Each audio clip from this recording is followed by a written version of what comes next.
Good morning, welcome back to A to Z Gardening. I'm out here in the nursery once again in the fall season talking about protecting your investment. So whenever a nursery plant that you purchased was grown in a pot, it was not dug kind of like the larger, little bit bulkier in the field and then dug up and burlapped around where there's a lot of soil and a lot of mass. They've all been grown in a container just like this right here. And you see all these roots are all kind of grown in that cylindrical space that the perfect soil is grown in.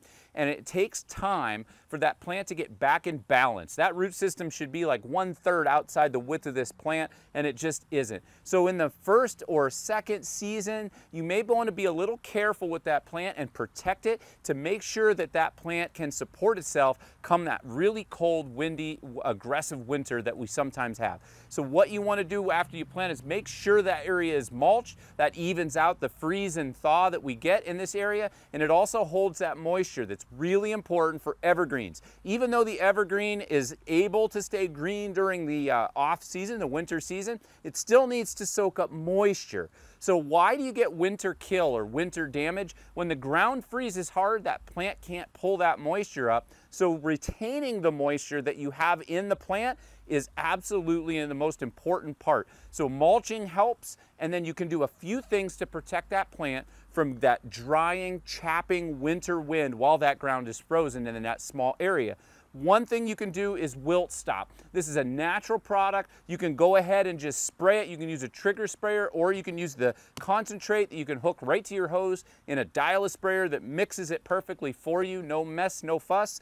This here just coats that plant and it slows down that loss or that dehydration in the winter. The other thing you might do is go ahead and snip yourself a little bit of burlap. That's just like a bus stop wind stop there. It just protects some of that sweeping wind. You can either pound 4 stakes in the ground or you can wrap it directly on the plant.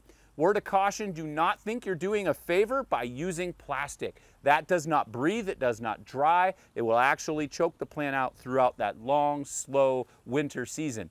For plants that are very upright, like you'll see some of the junipers like this, ice and snow load can simply break them. That's just a natural damage caused by Mother Nature. Go ahead and half hitch it, give it a little tug, go ahead and just kind of cinch it up like this, and give it a tie with a jute twine, not a synthetic. That way it's a natural product. And that'll just keep those branches from getting opened up and broken in the winter time. Sometimes I've seen folks wrap a little burlap on and then half hitch to do best of both worlds. A little bit of protection from the wind and protection from that snow. Finally, anything that's deciduous, your fruit trees, anything that has a pest problem, you can use this same kind of sprayer to go ahead and spray all seasons oil to stop all those larvae from go ahead and emerging in the spring and causing damage to your plants. That's good practices to heed by putting all your plants to sleep for the fall season. For any questions about winter coming, contact any of us professionals here at Stan's.